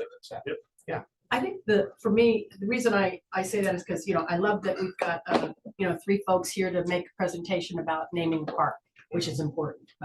But then I'm like looking at, we're gonna do a pass-through consent agenda thing on spending $3 million. And that's where I think we should at least be not, I just get concerned about having that stuff as pass-through. I think publicly, it's not so that maybe all of you understand it, because Are you on that board? I'm on that, You're on and that I don't, board. and that's what's a little bit frustrating to me is I don't quite understand it. One of the things I've asked for is just kind of like, let's get a list of all the so that we can do that, what you're talking about. Let's get a list of all the phases of all the projects within each phase and the estimated cost so that we can say, oh, this is part of step number 14. And oh yeah, and the money's here. Because it feels like we just keep spending millions and millions of dollars every time we talk about the wastewater stuff. Like we spend almost, I don't know, 40 million or something like that. And we're not even getting to the Sandy River yet. And so it just feels like I want to be able to 30,000 foot level it, look at what's the total project and where does this consent agenda item fit into that. Kathleen, are you not receiving from staff what you need as a committee member on that board? Because if we need to provide that board with more information for their oversight, like let's do it. It's just kind of the point of that board is to do exactly what you're talking about, is to utilize that time to really deep dive these questions. Because I mean, there's 7 of us and 3 of our counselors are on that board that we really trust to be coming back to us. We meet once a month for an hour. And there's a lot of questions by some people. Okay. And and it's a lot to take in. And so it is, to kind of, and how complex it is and all the moving parts and all that. So. Well, that's a anyways, sincere, so you know, that's a sincere question, right? Like I didn't know, that's feedback I haven't gotten until this point. Yeah, and so I don't feel like I'm, and then, something that was talked about 3 or 4 months ago for an hour on a Zoom call, so I'm okay. I'm 1 vote and that's okay. I just kind of feel from a transparency standpoint for the public, and again, this affects the rates and all that I just want to make sure, that it's helpful to kind of just make sure everybody understands what the project is and how it fits into the big picture. But I can get that from staff later if that's helpful. I have a couple sentences drafted to you in response to the email earlier. I just didn't get a chance to finish that and send it out. I can respond to a couple pieces of or a couple questions that you did ask in that email, either now or when we get to the consent agenda, whatever is easier for the council. Happy to be flexible. And then let's talk about that committee, because it's an important committee, to your point, with a lot of revenue and stuff going through it, right? It totally needs oversight. So let's explore that a little bit more. Okay, so with that, let's move ahead to our public comment. So the council welcomes your comments on other matters at this time. The mayor, that's me, will call on each person when it's their turn to speak up to 3 minutes. If you're attending this meeting in person, which we didn't get anybody to submit, so I'll go to the Zoom. If you're attending the meeting via Zoom, please complete the online, which you did. Please click the thumbs up button, I guess. Or the raised hand. Or the raised hand. Thank you. It's been a while.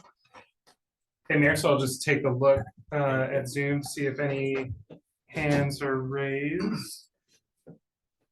I believe that individual that filled out that form was going to join via telephone, but I don't see any. Okay, well, if you're on during telephone, you would need to dial the *9 button at this time. Correct. However, I don't see any current telephone attendees. Maybe I shouldn't interrupt you, huh? No, it's just pointing out. So I don't expect to see any. All right. Thank you. With that, let's move ahead to our consent agenda. We do have some different items on here. Are there any follow-up questions to items that are on our consent agenda? All right. With that, I do want to recognize that we do have some advisory board appointments. I only have the last names on here. Shoot. They're on there. They're on the doc. So we have Robbie Walters on our Economic Development Committee. So we've seen the staff report is there's a listing first of those who yeah, applied, and then sorry. in the second page, yeah. Oh, yeah, all right. So our new members that are on our consent agenda for Economic Development Advisory Board will be Marcel Bracci, Robbie Walters, Darren Wagner, Aaron Ferguson, and Blake Horsfall. Our Transit Advisory Board. No, I think there was only 3 that made it the list. It keeps scrolling down. I'm sorry, okay, Up, right there. There's your, thank you. there's your. Marcel Bracci, Darren Wagner, and Aaron Ferguson are on the board. You really screwed me up here, Chris. This is on you. Transit Advisory Board, Heather Mikett. Yeah, Chris, you're dumb. Bernice Diamond, Chris Alexander, and then Sandy Net Advisory Board, Blake Horsfall. So thank you to all of our community members who have stepped up to participate on those advisory boards. With that, is there anyone who would like to adopt this consent agenda? Make a motion. I'll make a motion to adopt the consent agenda. Is there a second? I'll second it. Thank you. Motion by Counselor Sheldon and a second by Counselor Mayton to adopt the consent agenda. Signify by saying aye. Aye. Aye. Ayes. Motion carries. All right. Hasn't gotten much better, has it? Yeah. We started on time. That's right. Moving ahead to new business, official name adoption for the new community park. Hello again, Rochelle. Hello, I'll do a quick introduction and then I'm going to hand it over to John Walls and the team. But John has been working with John Hamlin and Will Toogood. John Hamlin is the chair for the park naming committee and Will Toogood is the co-chair. And they have been working on naming and using our first park naming policy ever for what was hopefully formerly the community campus park. And so maybe today we have an official name. So with that, I'm going to hand it over to John Wallace and they're going to take us through a presentation. And I'd really like to know at what point Pulliam Park was dropped off. Immediately. Yeah, I never made the. All right, well, thank you, Rochelle. Thank you, Mayor Pulliam. Thank you, City Council. Real quick, just our agenda tonight is to talk about the purpose of this presentation and then some more introductions of some people you may know. We'll review the process of this policy. We'll talk about the committee that was formed, the surveys that went out to the public, and then finally present you with the name and then the next steps that follow from there. And so some of you may know this is John Hamlin. He is our chair. And this is Will Toogood, who is our co-chair and also an active member of our Parks, Trails, and Advisory Board. So really, we wanted to review the process of naming Sandy's newest park and then suggest a park name for adoption. And then also ask and answer any questions that you all may have. So where we started is on March 20th, 2023, City Council adopted our policy for naming or changing the name of a park, trail, or recreational facility. And it just so happens that we are building a new park. So per the policy, a committee is needed to help organize the work, and there needs to be a staff liaison, myself, a chair, John, a co-chair, Will, a council representative, Lori Smallwood, another PTAB member, Ryan Altman, and there's 2 members of our community, Hans Whipper, and then Liz Mackey, who is a neighbor to that park. And so that is kind of what kickstarted this, and then really the chair and co-chair kind of facilitated kind of the rest of that, and I just kind of helped with some of the foundational work. So I'm going to kick it over. A guy that likes whippersnappers. I'm going to kick it over to John right now. All right. So back in August, end of August, we met as a committee for the first time, reviewed the policy and process. Will and I ran a real tough election for our positions as chair and co-chair. And after that, we talked about the parameters for the naming. After we were named chair and co-chair, we met separately with city staff as well too to talk about the survey and the process that we were going to follow. Design that survey, and then on September 14th, the survey went live to the public. It was distributed out a number of different ways. We had the parameters, which was great for actually how we were going to sort out all the different names. So Pulliam Park didn't make it through because it didn't follow the parameters of the name. I'm just kidding. But we did have 144 unique entries. Most of them did follow those parameters set in the policy. Some took some creative liberties as well too. And so Will and I actually worked with city staff to vet the entries to make sure they did fall in alignment with the policy, and also to make sure too that we were making data-driven decisions, that we weren't having our own opinions override what the community was stating as a potential name for the park. 10 of those names were suggested multiple times as well too. So we really used the numbers to identify exactly what we're going to do on our second round survey. So just an example of some of the names that were brought forward. This is a portion of our top 10, not ranked or scored here, but just giving a description of what people submitted or furnished when they submitted that initial survey responses, to let us know exactly how it felt within alignment of the policy around naming parks. So after we received those initial round of votes and actually narrowed it down to those top 10, we went back out for a second round survey on November 3rd. The survey went out with the top choices of Discovery Park, Cedar Park, and Sandy River Park. And we closed that survey on November 27th of 2023. And the results were, do drum rolls. There we go. Okay, here's your results. I know it's a little bit small. Hopefully you can see that up on your screen. We had a total of 577 votes.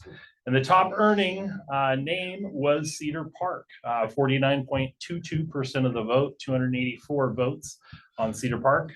In second place, we had Sandy River Park, and third was Discovery Park. But this is the data that was tracked and utilized in making the recommendation to the Parks Board as well. So to summarize, we made policy driven and data driven decisions throughout the process. So we really worked hard as chair and co-chair to make sure personal opinions didn't override the community throughout that process. Entries were vetted based on the parameters of the park naming policy as well too. Suggestions with multiple entries. So if there were names that were similar, even misspelling as well too, we made the assumption of what the individual meant that submitted that. And then, like we said, those top 3 suggestions were sent out on that final survey. Cedar Park, clear winner with 284 votes. Second place, 172. And then the third, 129. The pictures of everybody's in the way. So it's okay. You saw it on the last slide. 121. On December 6th, we met with the Park Trails Advisory Board and recommended the proposed name Cedar Park go before City Council. And they did take that recommendation and vote to adopt that name and for us to bring that name forward to City Council. So my questions aren't really about this. I think this is great. It's kind of moving forward. So one is there any way of really knowing how many are like official Sandy residents, right? It's always that question versus unincorporated Sandy. Then the other is kind of really to you, John, is just you've been council and all this before. Is there anything, I'm sure you really own the process being chair, but is there anything we should do different looking ahead, or do you feel really good about how this all laid out? I actually feel really good about how it was laid out. I mean, based off of what the decision of the council is, we'll maybe change that opinion as well too. So I think if everything flows smoothly, recommendations are made, it follows the data-driven nature and recommendation from the community as well too. I think it worked perfectly. And honestly, I think going out for multiple rounds and engaging the community was good. This is a controversial property as well too. So I think if it was going to be tested on any property, this would be the one. There'd probably be one of the more difficult ones as well too. So, but no recommendations on changing it, as long as y'all just vote to accept the recommendation. So I can address the first question too. One of the questions in the survey was what your area code was. Oh. And I don't have the exact data on me, but it was over 90% was 97055. It was mostly all. I'm sorry, I local. didn't hear that. What? Zip code. Zip code. Oh, zip code. Yeah, was one of the questions asked, so we could kind of ensure that this wasn't getting pitched out to people in, I don't know, Florida, getting thousands of votes. Would have been Pulling Park then. Yeah. No, it would have been, it definitely would have been Gator Park. Gator. Gator, go Gators. Seminole. Chomp, chomp. Yeah. I'm just a data geek, so I like to ask questions about data. How many unique, was that 577 unique versus total entries? And what was the total entry if 577 was a unique? 144 unique park names suggested by the community. And then the top 3 were just given out and they voted on those. And that was, 574 entries voted on their top 3. So, and it's using the survey tool that will track IPs as well to not allow duplication. But if somebody gets on that computer and then they hop on this computer and click on the same But link, they're they can do really that. wanting to name the But there park. were not enough Pulliam voters to pull that off. There may be, we just didn't activate. Absolutely. Yeah, we did have that discussion though, as a committee as well, just to make sure that it was gonna be fair and that we couldn't have somebody just come in and start clicking a whole bunch. But if they put that much effort forward, we'll name the park after them. Kathleen.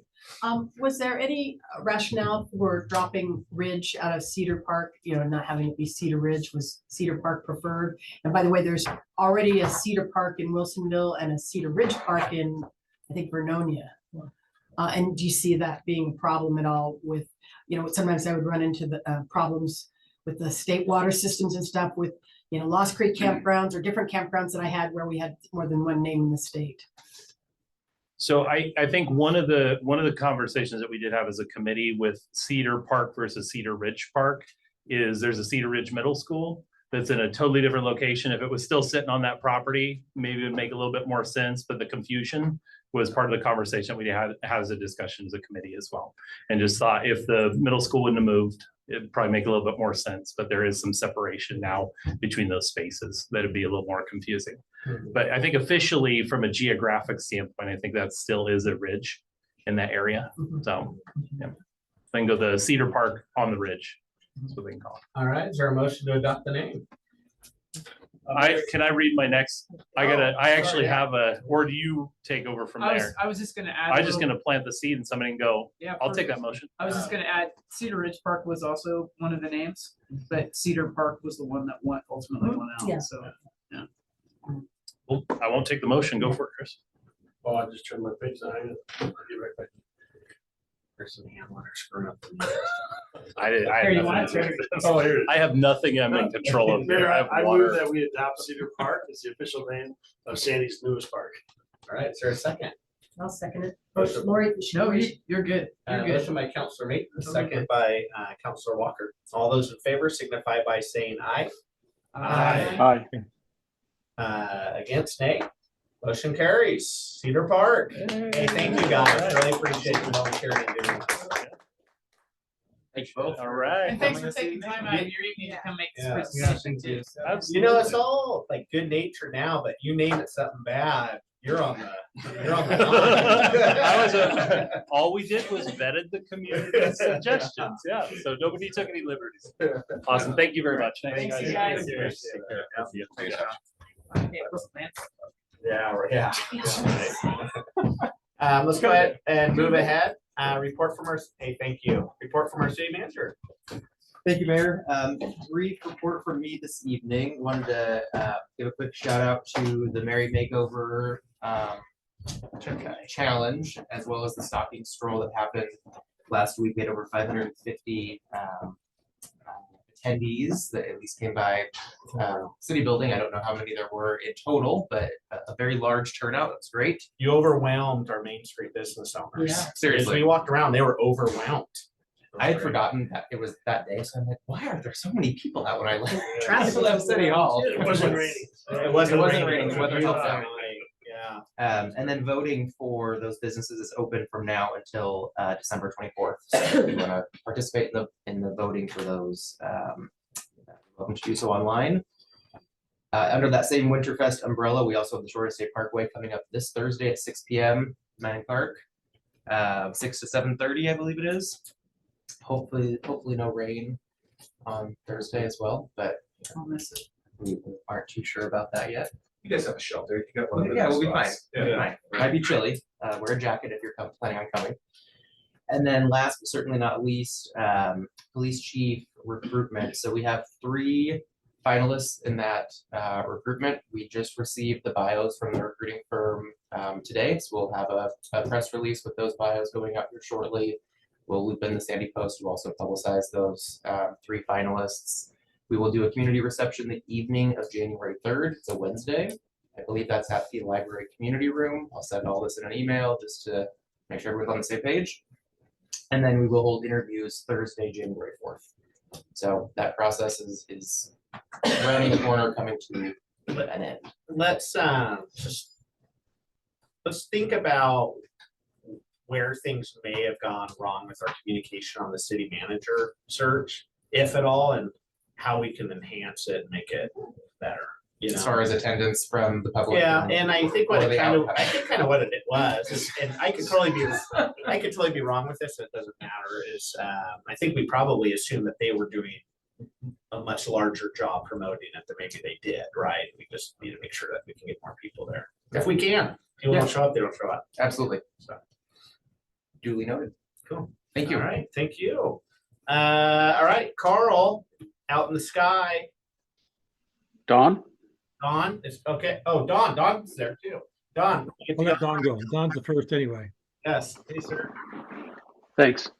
Hey, first of all, just wanted to say the park and the Winterfest thing has been great. Really enjoyed it. Second, related to the work session, or at least the homeless or houselessness discussion, I think I'm really concerned about the amount of time we spent talking about feces.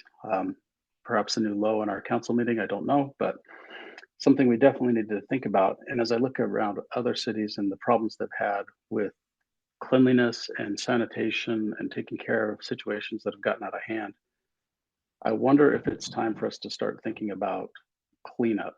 You know, if a business has a problem with somebody doing something they shouldn't, that creates a biohazard, most of these businesses aren't set up to clean up and deal with it properly. I wonder if it's something we need to think about, a service we need to start providing as a city, tracking economically from a cost perspective, so that we don't end up as a, you know, worst case like a San Francisco or something down the road. So it's just something to think about, that you know, having a couple of gas station attendants suddenly responsible for cleaning up biohazards seems to be way outside of their training and skill. It's perhaps something we need to provide. Second of all, I heard Councilor Walker's concerns about the committee.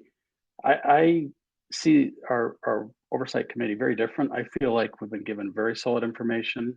There may be a difference of opinion just because of the amount of time Councilor Walker's been on that committee, and maybe there just needs to be more time to be brought up to speed. But I have a high degree of confidence right now in Dick Talley and the team, and I feel like what we're doing is going fast, reasonably prudent, and it seems to be the responsible thing to do moving forward. Not saying that reasonable inquiries and things don't need to be addressed, but I have high confidence, so I remain committed to that. So, and glad to hear the park name getting solidified. And Jeff, I'm hopeful that we can get that branding now revised for all those cool things. Now we get that name on there and start pushing that name recognition as well. So thanks. That's all I have.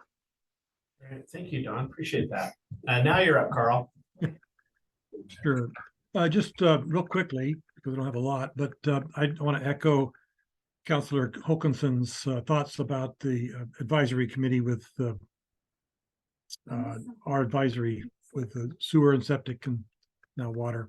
I do think it's very difficult to look at all those things without having some questions. But if there's anything that, if any kind of questions that the rest of the council has, more than helpful to be able to answer those things.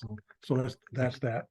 I did attend the employee banquet. I was really pleased with the amount of folks that were there. It just was very cozy and very full.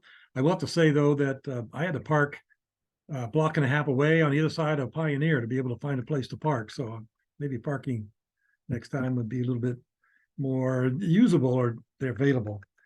And then finally, our business, because of a whole number of things, weren't open for the stocking walk, but I did drive through town and got scared a couple times. It's a little darker this time of the year.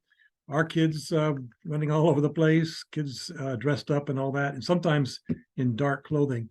I wonder if we could do something a little more with the warnings of the drivers going through town, that we have a lot of children, maybe some sort of flasher. I don't know what would be the best, but it surprised me that we had a number of kids that ran in front of my car when I drove through. So, but I'm really pleased with the way the Winterfest is going, and thank you for the Recreation Department for doing a great job there. So that's it for me.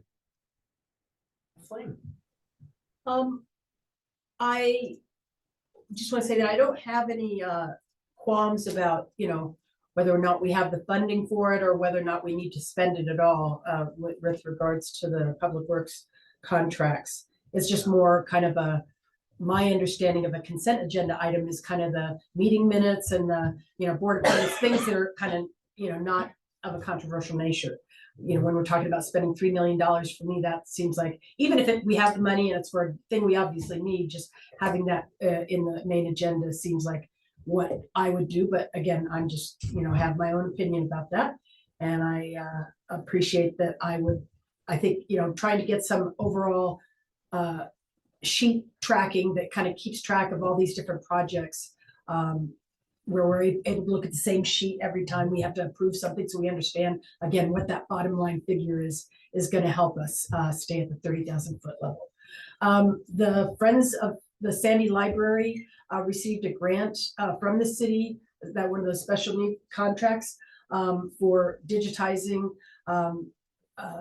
We got almost $17,000 for digitizing the Sandy Post, the Sandy News, which was 1915 to 1917, and the Sandy Post starting from, I want to say 1938.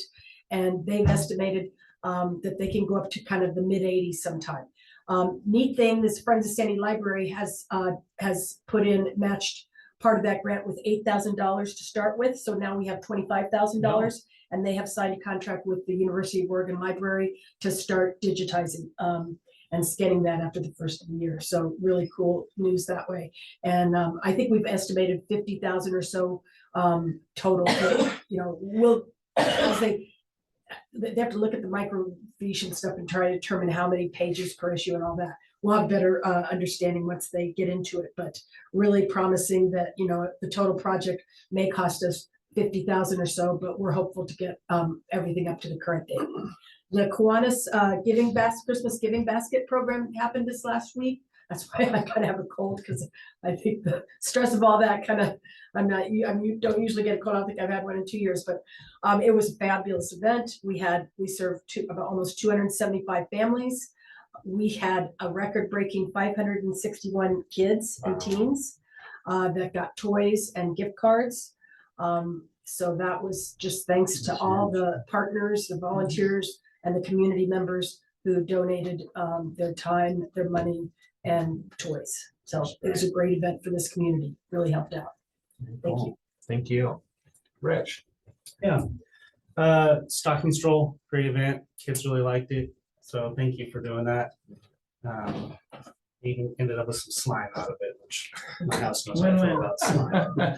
But no, with all seriousness, it was great. So the one thing I did is I finally just showed up to an Oregon Trail School District board meeting and introduced myself and kind of advocated, for working collaboratively and maybe someday like the joint work session and all that. From, just some brief conversations and stuff, I understand that you have a regular meeting with the superintendent. It would probably be awesome if you advocated it from that. Well, if the rest of council has something to do, I think it would have some traction if you advocated it from that end as well too. And that's all I have.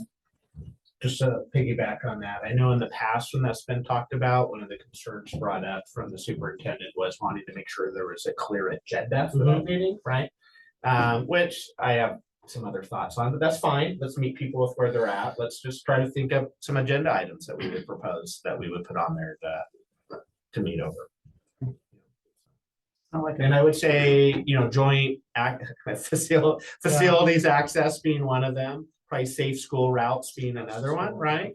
And then I would also want to talk about like bond type stuff, right? Like their facility needs versus some of the things that we want to do and with parks and yeah. Cool. Thank you. All right. So I don't have too much. I just want to, in our last economic development meeting, The retail study was brought up. And that we haven't done one. And that was part of. I'm sorry, the what study? Retail. Okay. So, and we badly need to do one. So there was money set aside in the 2019-21 budget that didn't get used. And I'm assuming it didn't get used because we were walking into COVID and retails were shut down. And so that money was reabsorbed in the budget and was not reallocated in the 21-23 budget. So the 23 quote that we have, and I can send it out to you guys for that study is $22,500 with an additional $5,500 if we want a case analysis study that would compare our retail district with 2 other lake or 3 other lake cities. So, and all sincerity, I don't know Please. that, I don't, this Yeah. question, Yeah. it's, Not at all. do you have any idea how it's different than our economic development? You know, we just did the economic development, The EOA. yeah, EOA assessment, that, I I don't know, are they Yeah, totally my, separate? my or- understanding is that this specifically, and correct me if you know anything different, is to hone in on retail, where we're lacking retail, where we have overlapping retail, places that we can do our retail better, and kind of without this study, probably moving forward with economic development makes it a little challenging. It's probably a study of this. I have a strong thought that it needs to be done so that we can move forward with, hey, these are the needs of this area. These are where we're lacking. This is where we're falling behind in comparative like cities. This is where we maybe have excess. So anyway, so I just want to throw that back out to council, that study needs to get done. Those are the most recent money amounts that David had. And I do really appreciate David went out of his way to get this information for us.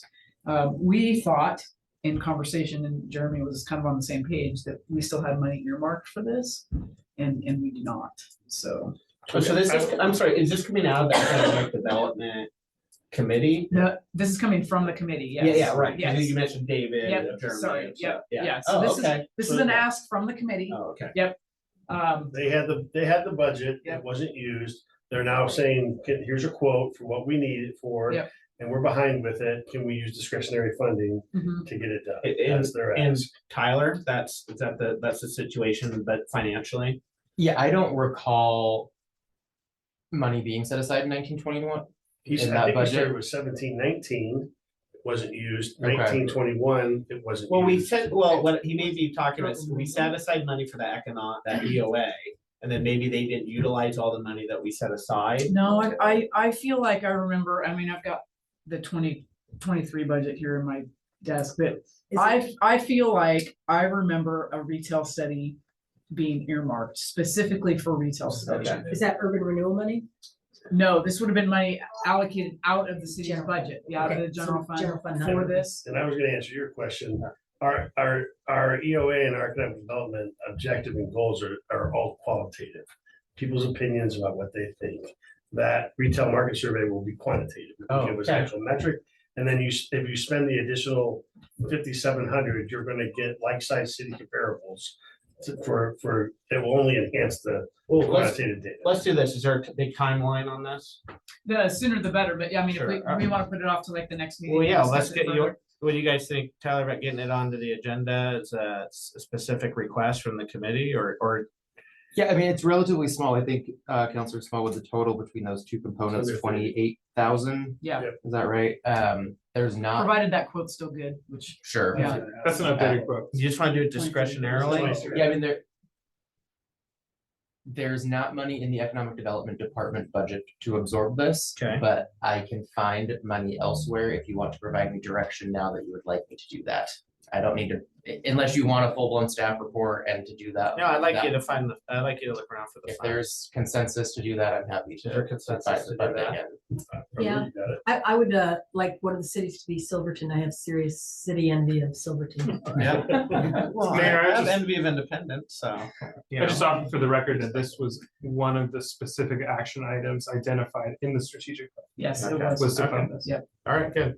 Thank you for that work. And again, I'm assuming that the reason it wasn't done was because of COVID, retail was shut down and so on and so forth. So it was not intentional on anybody's part. All right, cool. Chris? I was gonna give that one too, so thank you for doing that for me. No, I asked him. No. I was saw gonna you say, mumbling to I each didn't- other. I didn't have a planning commission meeting, but I did have the economic development meeting, and we did go over the EOA again. We had saw it that Monday, so they shared it again at the economic development meeting. And in that meeting, they asked us to take that retail request forward. So I also say thank you for the Winterfest again, and also the stocking. I was out traveling that night and it was packed up there. I was happy to see it. And that's about it. Short report for me. One is I had an opportunity to meet up with, I won't say it is, but a member on the capital construction committee. Our definitely made the rounds around Salem, our projects of our core infrastructure projects that need funded to allow housing to go online. So good. Thank you for taking the time and submitting that to LOC. That's great. The other thing I just want to say is just a great job to Parks and Rec staff, and this winter stuff has just been. It's been unbelievable, you know, and I saw John walking around the park on Saturday night for the event we had. My big thing is like, I'm feeling really good on lights, but looking ahead, man, like the music and stuff just adds a whole nother element. I know we have a lot of that going on this year, but it was really eye-opening. I also want to point out the Alpenrose stuff. Like that was an opportunity with a family that had bought those auction items to come forward and do that. I mean, we really could have been, you know, we've got Winterfest figured out this year, right? Like this is a lot of work, and you guys didn't do that, right? You took that call and you said, let's make it happen and let's do that. And I think it just kind of continues to tell the story about the department and you guys leaning in and just making things happen. And just really appreciate it. So thanks for everything you guys are doing. I know we're really asking a lot, but I hope when you go online and you see the faces in the community and walk around the park and seeing the kids do their stuff, that it all makes it totally worth it. I know it does up here. So that's all I have. Thank you, everybody. So have a good night.